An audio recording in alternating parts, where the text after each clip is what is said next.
because I want to examine in general the trade with you guys. The acquisition of giant talents, but not necessarily star talents. Like what's been distorted over the last 15 years of can we get Giannis so that when Desmond Bain is traded or that Rafael Devers is traded, it's a big trade, but we've changed sort of how we consume these things. The baseball trade for, I'm going to say 40 years, was one of the most fun things that there was about baseball. It was what made it different from other sports in the offseason, hot stove league. Baseball kept itself in the news a million years ago the way football now keeps itself in the news because players could be traded pre-internet age.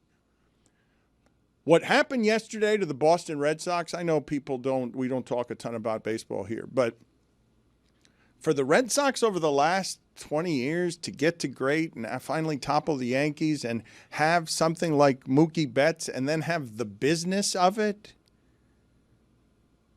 They signed Rafael Devers to one of those $300 million deals to try and make up for what they botched with an all-time player like Mookie Betts. You let go of him, it's like letting go of Babe Ruth. It's just terrible to let go of him. And now the business of Boston baseball sports comes for Devers, where he doesn't want to be their first baseman.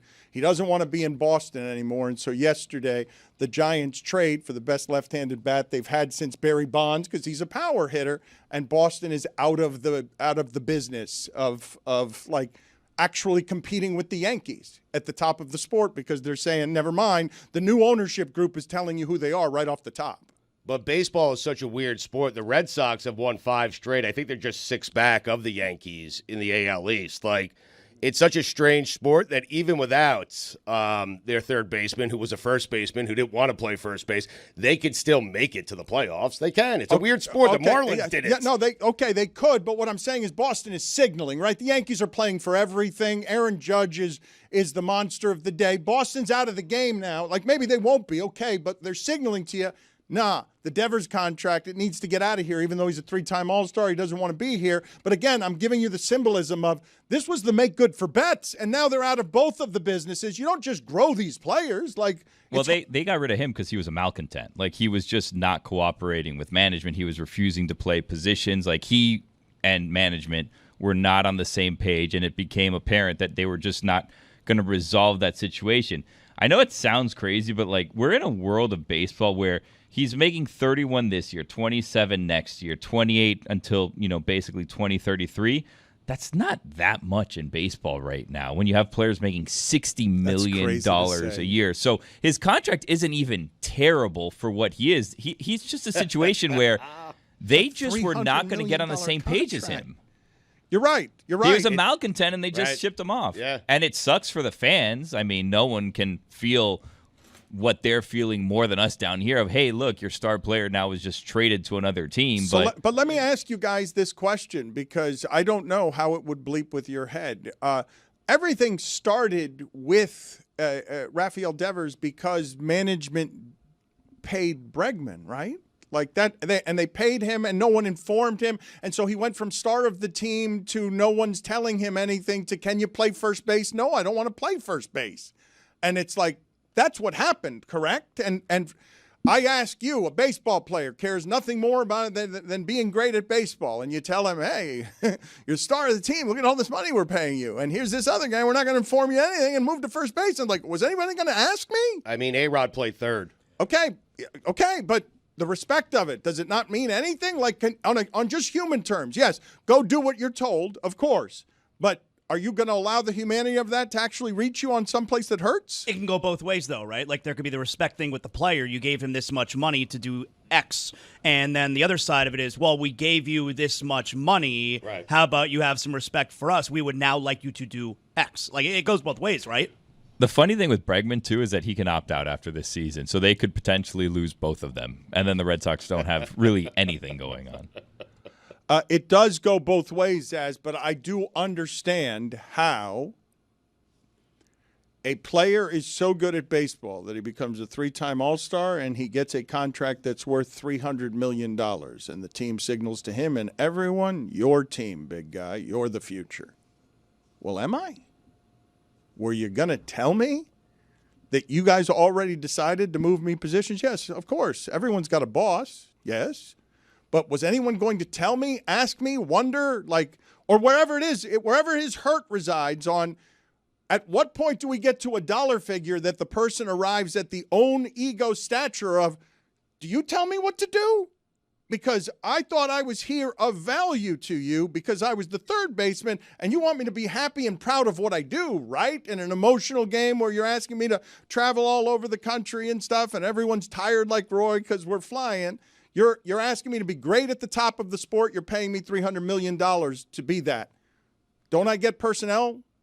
Like, isn't this what we're fighting about all over the place when we talk about the power and the transaction in sports, Stugotz, where these guys want to be sort of in on what they get to do for a living, and the fan is like, no, just do your job. Get over there and designate hit.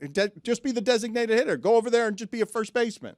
I mean, he's Rafael Devers. Is it Devers or Devers? Well, that's not great. Just keep going with Devers. I mean, all right. So do it as. Should that guy have say over how the roster is built? The Red Sox are trying to make the team better, and he wants to ruin it because he doesn't like the position that he has to play, or because Red Sox management didn't consult him before the trade. Get out of here. You have a chance to get Bregman. Bregman's a good player. He plays third. You play first.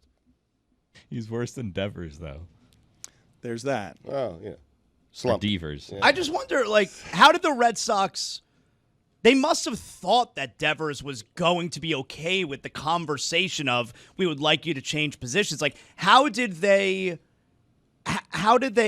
not handle it so poorly, but what, like, they didn't know that this was okay, going to go so this way? if we actually want to talk about this, because the two transactions... Like, they clearly misjudged it. I thought were interesting. This happens all the time. Managing people is hard. It's a difficult thing. And Rafael Devers, I understand, Stugotz, how people who climb over other countries, other athletes in a fight over money, when they get to the $300 million, they're like, I'm the star, right?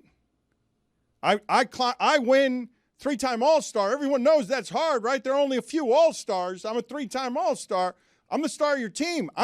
You got me. Look, this stuff is tough, Stugotz. I don't know if you've seen what's happened with the Braves, but like, so Freddie Freeman's a first baseman, icon in the town, wins the World Series, historic moment, gets fired, fires his agent. Okay, please just let me get through this. You can get to your Freddie Freeman situation in a second. Freddie Fraudman. He's just talking about the teeth. I'm talking about emotional connections to players and where it is that people, they get it wrong in terms of how people connect in a way that then everyone gets surprised when Luke is attached to a city.